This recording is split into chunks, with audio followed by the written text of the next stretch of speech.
पहनल चाहत रहे। आज 10 आदमी खले है हेने पाकल बा हेने पाकल बा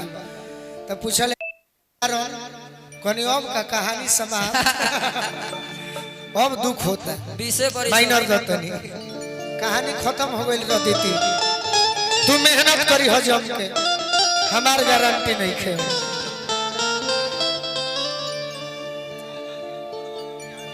हो गायबू तो पुरान हो गई तनी नया मार ले दिन रानी जी के भी फेवरेट है उहे का गा दिया लो तो भाव बताओ उहे गा दिया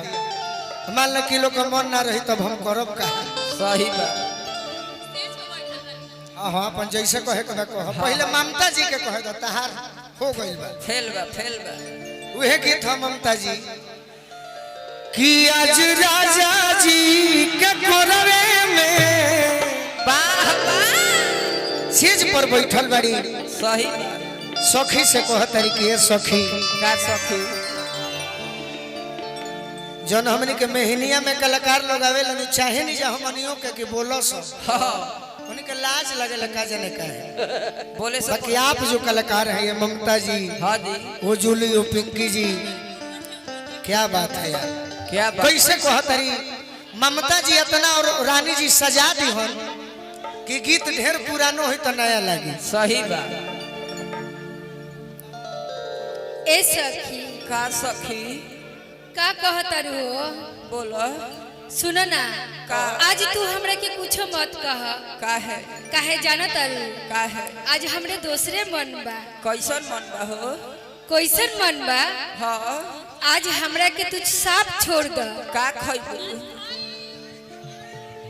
काहे जानतारू काहे आज हमरा राजा जी के कोरवा में हां जवान होखे द अच्छा काहे सखी बोलो तू तो डायरेक्टली अपन बात कह देलू। हां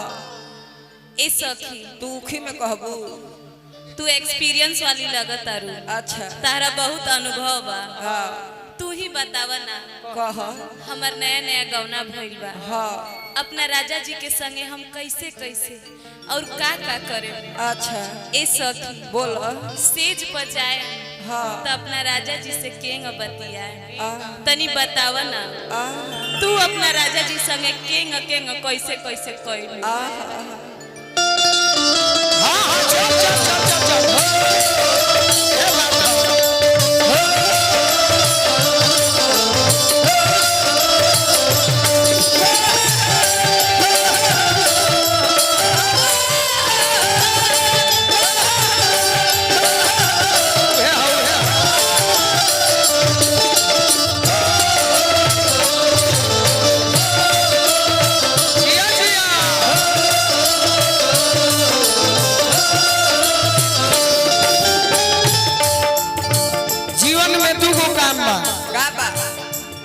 अगर गीत तहार 10 साल पहले के गीत होके ममता जी हां जी आज भी सुन के लोग प्यार देता हां हां तब जीवन में का चाहिए कुछ ना न तो कतना गीत आवत पुरान हो जाते केहू चिन्ह तो नहीं सही बाकी कतना ही हमार भाग बा हां जी कि हम श्रोता के धन्यवाद दिले हां हां लड़की कहतिया का कहती कि आज हो पहिला मिलना मिलल सजनी के सजना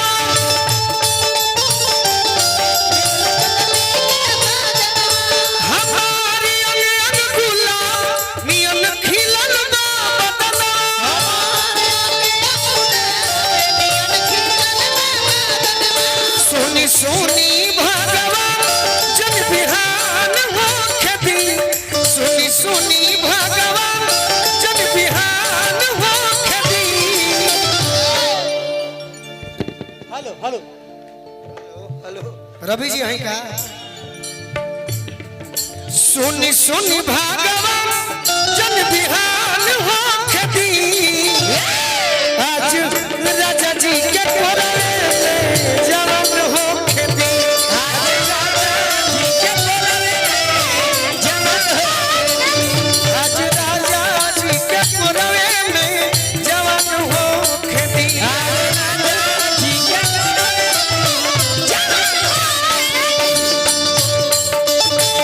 तरबे जवानी तरबे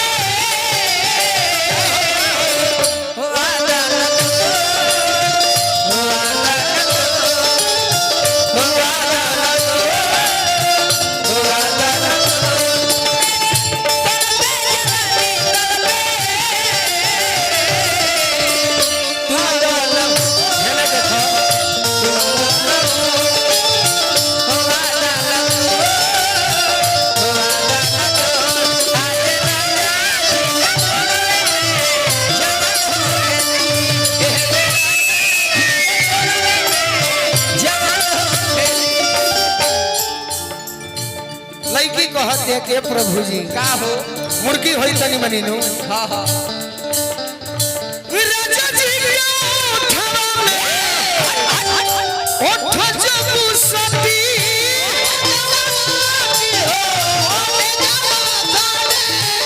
भूख भूख परी हमारा दिलवा के मोती भूख भूख परी हमारा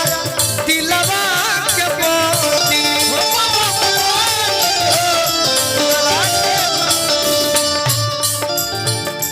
रात भर लभक के गरियावे में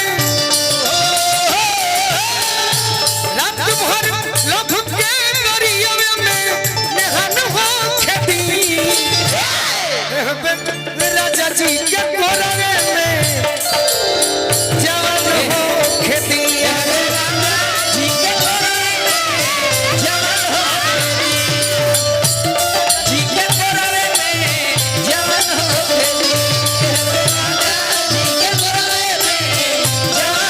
खेती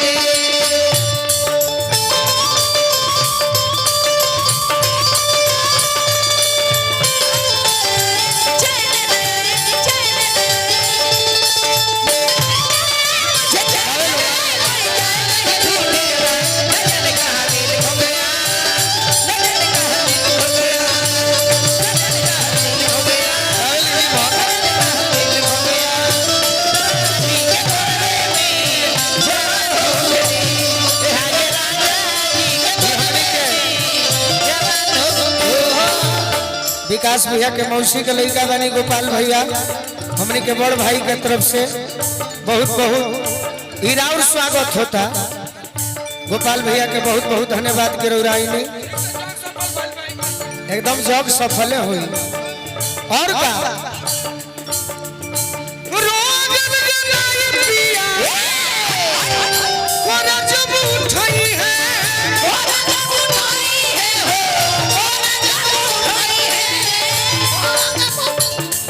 ललन भोजपुरी हमर जियारा जुड़ई है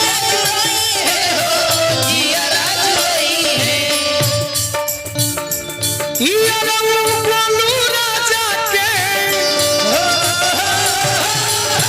इयारा बोलू राजा के परेशान हो खबी